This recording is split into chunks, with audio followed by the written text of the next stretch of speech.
Boa noite, meus amigos. Estamos recebendo a nossa amiga Beth, que ela veio falar sobre os males íntimos, né?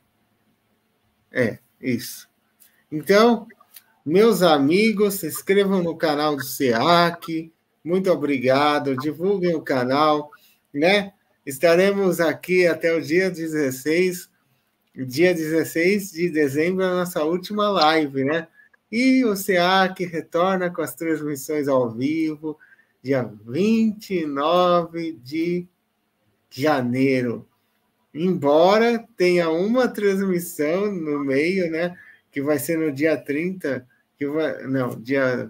acho que é dia 30 vai ser gravada, vai ter uma transmissão gravada no dia 30, mas o restante, né? É isso, né? Então a gente está retornando dia 29 de janeiro com os nossos trabalhos, enfim, é isso, né? Não tenho muito o que dizer, né? Novidades, né? Vamos ver temas novos, né? Que a gente vai trazendo para vocês. É isso aí, é com você, Beth. Obrigado. Boa noite, amigos queridos. É uma alegria imensa estar aqui. Vamos pedindo à espiritualidade amiga, a Deus, a Jesus, que nos protejam nesses próximos minutos, para que possamos refletir sobre os ensinamentos do mais alto. Que assim seja. Males íntimos, né? O que são males íntimos? É sobre isso que a gente vai falar hoje, como o Rodrigo, né? Mencionou. Então, nós estamos numa longa jornada evolutiva, olha, desde que estagiamos nos vários reinos da natureza, é uma longa, longa jornada evolutiva, né? Estamos, como dizem os espíritos, saindo do estágio de animalidade, né, do reino animal, e despertando a consciência. O que é despertar a consciência? É tomar, né, uma noção de si mesmo, a conquista de si, saber-se quem se é, o que se quer na vida, onde se quer chegar, e a gente vai pegar alguns ensinamentos do espírito Joana de Ângeles no livro Em Busca da Verdade, psicografado pelo Divaldo Pereira Franco. Ela diz que toda a nossa jornada nessa condição assim de estarmos aqui na Terra encarnados deve ser direcionada para essa conquista de si mesmo. Esse é o grande objetivo da nossa existência, evoluir e conquistar-se a si mesmo.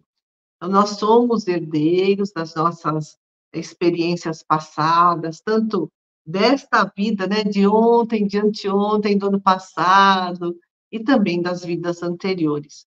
Nós fizemos uma longa viagem do instinto para a razão, nós estamos nesse estágio de razão, de discernimento, de aquisição da consciência. E aí a Joana fala que nós estamos agora na descoberta de que somos seres imortais, não são todos que já acreditam na imortalidade da alma, mas aqueles que já estão mais despertos acreditam. O grande psicólogo Carl Gustav Jung, que foi discípulo de Freud, pai da psicologia analítica, trouxe a ideia de inconsciente coletivo. Ele diz que o inconsciente coletivo é a camada mais profunda da nossa psique. A gente pode comparar a nossa psique a um iceberg, só a pontinha que está acima do nível da água do mar. Tudo, né? Mais que 90% está lá, abaixo submerso. E o inconsciente coletivo fica nessa camada mais profunda do psique, a parte mais inferior desse iceberg, né? E também o Jung explica que o inconsciente coletivo é um reservatório de imagens latentes, estão lá, né? Que às vezes afloram. ele chama de arquétipos essas imagens, essas imagens que são primordiais, né? Que vêm lá do passado, cada pessoa herda dos seus ancestrais. E essas imagens não são lembradas assim de uma forma consciente, mas é uma predisposição para reagir ao mundo.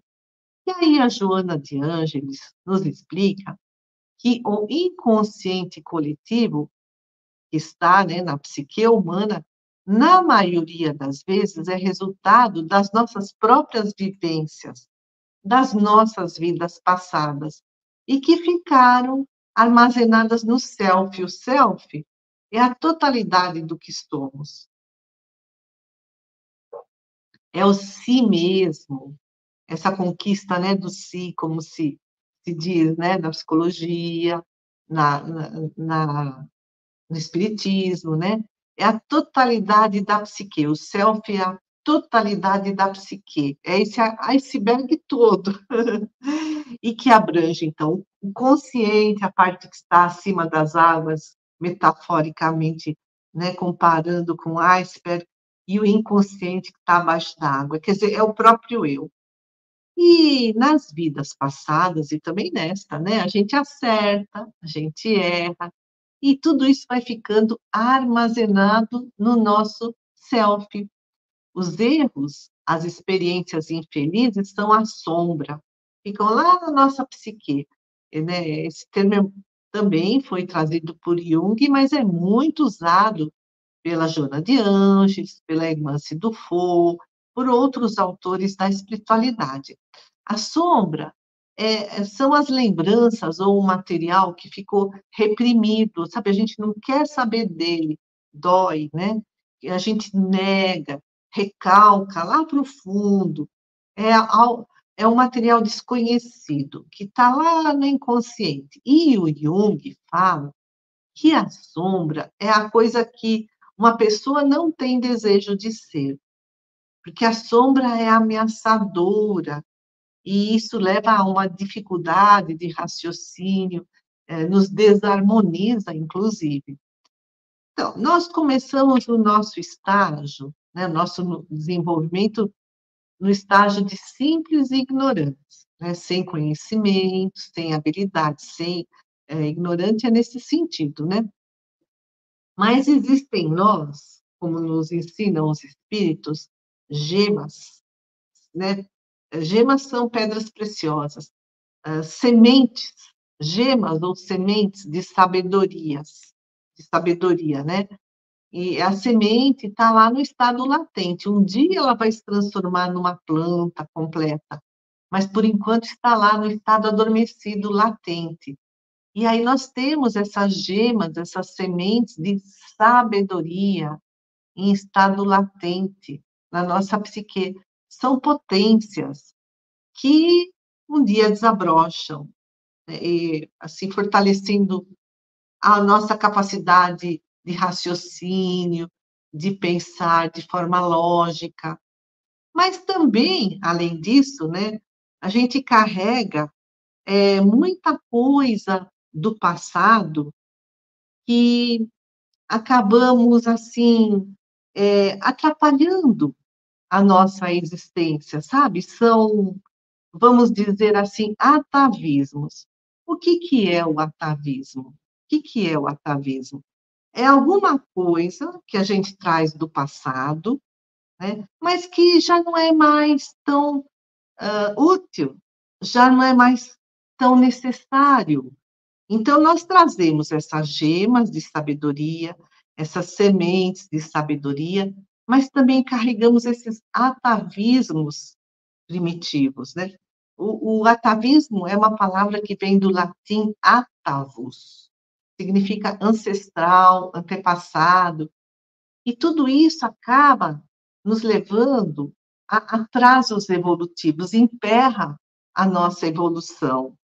São características lá da nossa ancestralidade que trazemos do reino animal, por exemplo, aquela personalidade violenta, aquela pessoa que gosta de dominar, aquela pessoa que gosta de subjugar outras pessoas, isso é atavismo. Os atavismos teimam em nos prender aos hábitos do passado, né? Teimam em nos prender, por exemplo, na comodidade do prazer, né? É tão mais gostoso ir para uma festa do que ir para a escola, né? Então, a gente fica nessa comodidade do prazer, ou então a gente fica na segurança do que a gente já conhece, em vez de buscar o novo, em vez de sair da zona de conforto, em vez de se arriscar, né? Mas o que que acontece? Existe a lei do progresso, que é uma lei divina. O progresso é uma força que nos faz evoluir. Né? Os espíritos falam em deotropismo. Por exemplo, uma planta, ela tem fototropismo. Ela cresce em direção à luz. Del é Deus. Então, deotropismo é evoluir em direção a Deus. É uma força que nos impele para Deus. E o nosso ser busca o divino, porque a nossa essência é divina. Nós buscamos o Deus transcendente, que é o Deus criador de tudo, e o Deus imanente, que é o Deus que está dentro de nós. Mesmo aquelas pessoas que dizem que não acreditam em Deus, no fundo, né, elas dizem assim, eu sou ateu, graças a Deus, né? Um dia acreditarão, porque é da sua essência, são filhos de Deus. Portanto, né, em nossa caminhada evolutiva, é esse progresso que nos leva adiante. Só que os atavismos, essas heranças do passado, que são esses hábitos perniciosos, por exemplo, a violência, né? Acabam nos segurando, nos atrasando. Aí que surgem esses conflitos íntimos. É um conflito entre aquilo que nós ainda somos e aquilo que nos aguarda. Esse progresso que, né, nos puxa para a Deus, né? Esse deotropismo. Então, existe esse conflito. E há pessoas que, quando descobrem que o objetivo maior da vida é evoluir, espiritualmente, né? Elas querem assim recuperar o tempo perdido e ficam excessivamente exigentes com a sua renovação interior. A irmã Cidufo fala, é uma reforma íntima com martírio. Mas a Joana também, fala assim, a violência não faz parte da programação para uma existência feliz. E olha, as duas trazem a mesma ideia. A irmã se fala, como saber se estamos fazendo uma reforma íntima de forma saudável, não perdendo a alegria de viver? Porque a evolução não dá saltos. A gente planta uma semente de abacate hoje, ela não vai colher abacate do pé amanhã, né? A gente vai ter que ter paciência. Então, isso são males íntimos, esse conflito que existe dentro de nós. Mas existem outros fatores que agravam os nossos males íntimos, esses conflitos interiores. A Joana de Ângeles fala que a igreja, no passado, nos desorientou. Né? Nos ensinou que Deus castiga, que existe o inferno, onde a gente vai entrar e nunca mais sair, vai sofrer por toda a eternidade. Tem gente que ainda acredita, né? E a Joana fala que hoje, infelizmente, ainda há setores da sociedade, outros setores além da igreja, né? Que nos assustam, que nos impõem medo, que forçam o isolamento, a fuga de viver uma vida feliz. Mas nós somos seres gregários, somos seres sociais. Nós necessitamos de conviver uns com os outros, né? Nós precisamos desse relacionamento com o próximo. O isolamento, o medo, a fuga de si mesmo, né? Assim, eu não vivo aquilo que eu quero, eu vivo o que o outro espera que eu faça para agradar o outro. Então, Tudo isso, isolamento, medo, a fuga de si mesmo, são tremendos adversários do nosso bem-estar. A pessoa que vive fingindo ser quem ela não é, né, é hipócrita, né? É a pessoa que sente uma coisa, fala outra, faz outra, né? E aí ela perde a naturalidade, ela perde a alegria de viver. Às vezes, né, algumas pessoas entregam-se ao masoquismo, que é a pessoa que se compraz em sofrer, em humilhar-se, né? Pessoa que se sente culpada e acha que precisa ser castigada. Isso está lá no inconsciente, é atavismo, que vem lá, né, do passado. E aí ela sofre, são sofrimentos injustificados, né? Não tem razão de ser, que ampliam mais, ainda mais, sabe, o mal-estar dela, o desconforto emocional, o desequilíbrio psicológico. E como lidar com esses males íntimos, né? A Joana de Ângeles cita o padre jesuíta Inácio de Loyola, que viveu no século XVI, na Espanha. Ele foi fundador da Companhia de Jesus, de uma ordem religiosa católica romana, né? E teve grande importância na reforma da Igreja Católica. E ele escreveu um livro chamado Exercícios Espirituais, onde ele nos recomenda, né, para a gente se livrar desses males íntimos, examinar a nossa consciência, meditar, contemplar a natureza, as coisas belas da vida, uma criança, uma flor, um pássaro, aquele cheiro, um perfume, contemplar o céu, orar.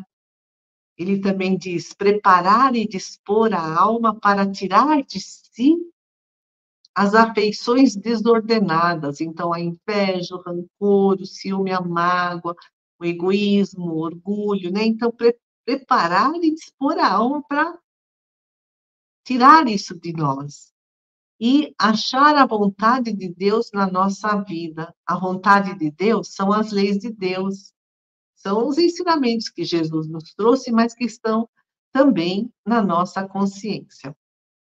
E a Joana de Ângeles fala também para a gente fazer um exercício de concentração racional e também de meditação reflexiva. O que é isso? É a capacidade de perceber os nossos próprios pensamentos, pensar aquilo que estamos pensando, porque às vezes a gente vai no automático e nem pensa o que a gente está pensando, o que está sentindo, mas essa concentração racional, essa meditação reflexiva, diz Joana, deve ser feita diariamente, para que a gente conquiste o autoconhecimento. Ela escreve: a observação do que se é, descobrindo os tesouros que estão ao alcance mediante o vir a ser. Quer dizer, observação do que se é, o que eu ainda sou, mas me aceito e me amo. Mas tem essas gemas, né, de sabedoria, essas sementes de sabedoria que estão ao alcance a partir do momento que a gente se dispõe a trabalhá-las, mediante o vir a ser, né, o vir a ser. É um conceito da filosofia e da psicologia existencialista. O vir a ser, nós estamos em constante transformação, construindo a nós mesmos. E a pessoa que não faz essa autoidentificação, ou seja, quem eu sou nesse momento, aonde quero chegar, quem não faz essa meditação reflexiva, como, né, nos sugere Joana de Ângeles, fica na periferia da existência, não se aprofunda, né, nesse autoconhecimento. E aí, qual a consequência disso? Diz a Joana, a pessoa fica aturdida diante das ocorrências. Acontece alguma coisa ruim, ruim entre aspas, né? Alguma tragédia, alguma perda, alguma ocorrência infeliz.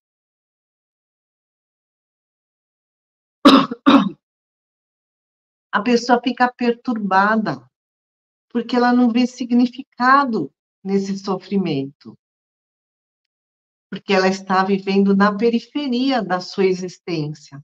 Ela não sabe o porquê do seu sofrimento, o para quê do seu sofrimento, e aí ela fica aturdida, fica revoltada.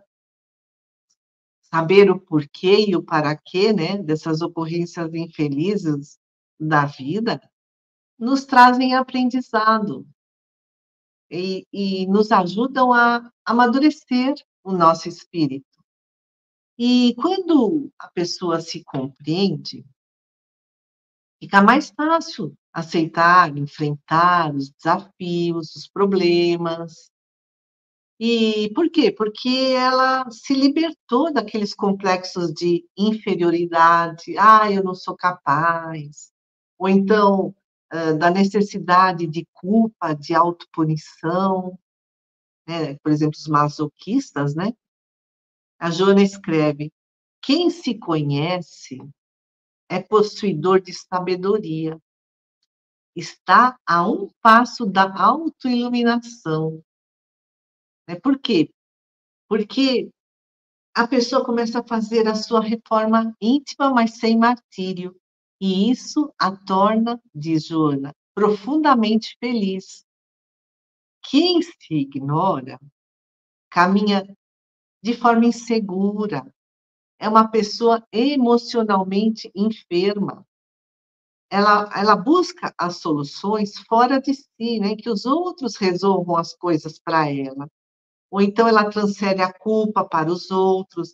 A psicologia chama isso de projeção, né? Ela faz isso de forma também inconsciente para suportar-se. E, eu não aceito que eu fracassei, né? Então, inconscientemente, a culpa é do outro.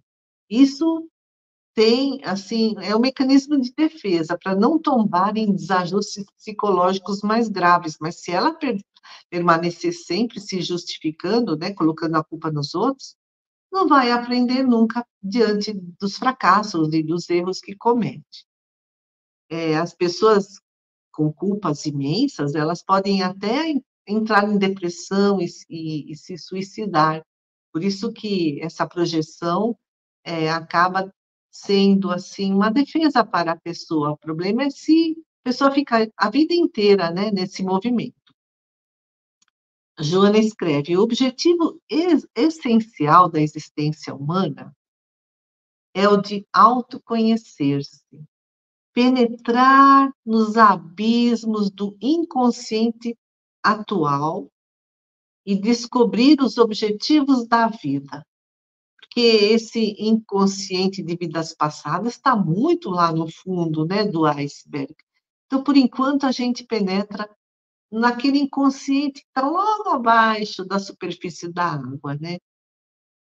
E ela, né, como ela nos diz, que ninguém consegue paz interior sem harmonizar a sua psique com as suas emoções, ela separa psique e emoções, e com o físico. No entanto, há pessoas acomodadas às circunstâncias, né? Fica lá, né, naquele marasmo, não sai daquilo, elas não têm aspirações elevadas na vida, né? De tornar-se uma pessoa melhor, e elas estão numa consciência de sono, buscam somente satisfazer as necessidades orgânicas, né? Então, buscam o alimento, o sono, o sexo, aquele circuito de automatismos primários, né? Mas o progresso é inevitável, né? E um dia vão despertar. Se não for nessa vida, será nas próximas. E quando o nível de consciência desperta, inicialmente, elas ficam assim, semi-adormecidas, diz a Joana, porque ainda prevalece a consciência do sono, não é assim um salto muito grande, é tudo, né, gradual.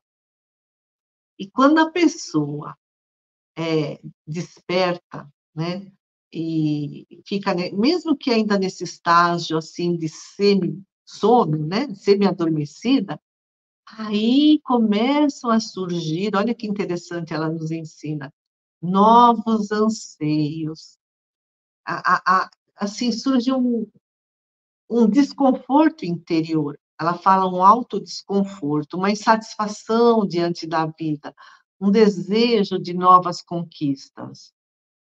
A Joana fala: são, portanto, muito saudáveis alguns estados de mal-estar, de queixa, de tristeza, desde que se não se transforme em tormento, em hábito doentio de reclamação, inoperante, mediante a qual a pessoa justifica a própria indolência.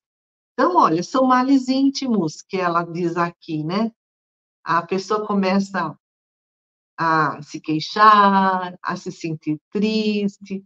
Isso é um sinal de que ela está acordando na sua consciência, está começando a se sentir insatisfeita diante daquela sua vida insípida, né, materialista, automática, né? Acorda, vai trabalhar, dorme, acorda, vai trabalhar, dorme, não sai disso. Esses males íntimos fazem parte do despertamento da consciência. Ó, como ela fala, desde que não acabe se transformando num hábito doentio, né? A pessoa fica a vida inteira nisso, só reclamando. Ah, minha vida não, né, não tá boa. É importante perceber que a vida tá boa, mas e aí? O que eu faço daqui para frente, né? A Joana escreve também: quem se basta com o habitual permanece em hibernação de consciência, aguardando que o fenômeno dor o sacuda, né? Quem fica só naquela vidinha, né, habitual, fica nesse sono da consciência, nessa hibernação da consciência, e um dia o fenômeno dor vai acordá-la. Então, antes disso, é bom que a gente busque a nossa renovação, que a gente tenha essa disposição de fazer as mudanças psicológicas necessárias e buscar novas aspirações. E para isso, né, precisamos dirigir todos os nossos esforços, a Joana fala, dirigir todos os nossos esforços para esta autoconquista, né, conquistar-se a si mesmo, superar essas forças atávicas do passado. Então, por exemplo, essa mania que as pessoas têm, às vezes, que vem de vidas passadas, de serem dominadoras, de subjugarem os outros. Então, né, coisas assim que vêm de vidas passadas. E dirigir todos os nossos esforços para buscar os tesouros da alma, as gemas, as sementes de sabedoria. E aí a nossa felicidade, se a gente está nessa consciência desperta, a gente vai viver mais feliz. E essa nossa felicidade vai contagiar aquelas pessoas que no momento ainda estão infelizes, inseguras. Nós seremos, diz a benfeitora espiritual, exemplos de lutadores vitoriosos que alcançaram a compreensão da lógica existencial. O porquê vivemos? Vivemos para evoluir e um dia sermos felizes, mas à medida que evoluímos, nós vamos nos tornando cada vez mais poderosos, no bom sentido, né? Não de dominar o outro, mas de dominar-se. Vamos ser cada vez mais saudáveis, mais habilidosos, mais felizes. E para isso a gente precisa usar os nossos talentos, que são sublimes, essas, né, sementes de sabedoria, aproveitando toda a oportunidade para evoluir, e diz a Joana, descobrir o infinito, né? Que é o infinito que nos aguarda aí, né? A conquista do reino dos céus. E a Joana escreve: quem conquista os outros perde-se em conflitos. Aqui é conquistar o outro no sentido de subjugar o outro, de impor as suas vontades, de impor o medo. Então, quem conquista os outros perde-se em conflitos. Quem conquista a si mesmo é feliz. Então, façamos uma vibração ao nosso planeta, para que haja paz entre as nações, para que haja fraternidade, solidariedade, união, igualdade, justiça social. Vibremos por todos aqueles que estão encarnados e desencarnados, por aqueles que já estão despertos na sua consciência e trabalhando para o bem, na seara de Jesus.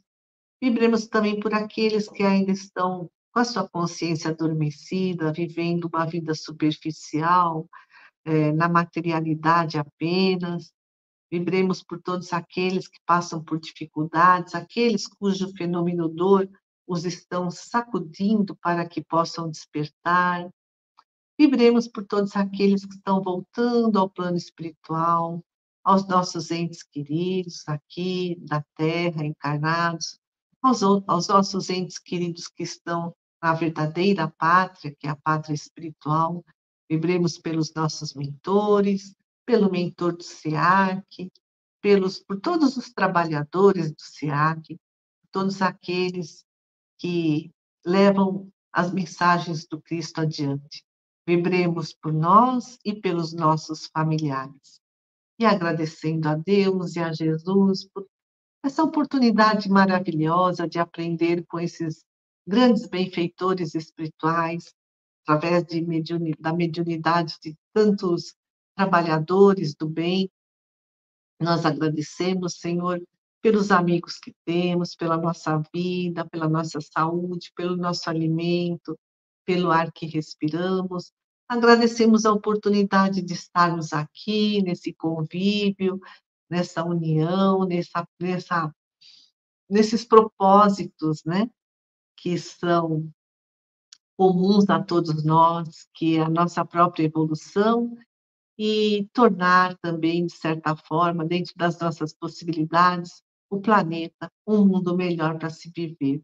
Nós agradecemos, Senhor, por todas essas oportunidades maravilhosas de crescimento espiritual que a cada dia estão aí à nossa disposição e agradecemos por todo o suporte que recebemos da espiritualidade amiga e dos amigos e parentes encarnados. Que assim seja, graças a Deus. Amigos queridos, uma boa noite.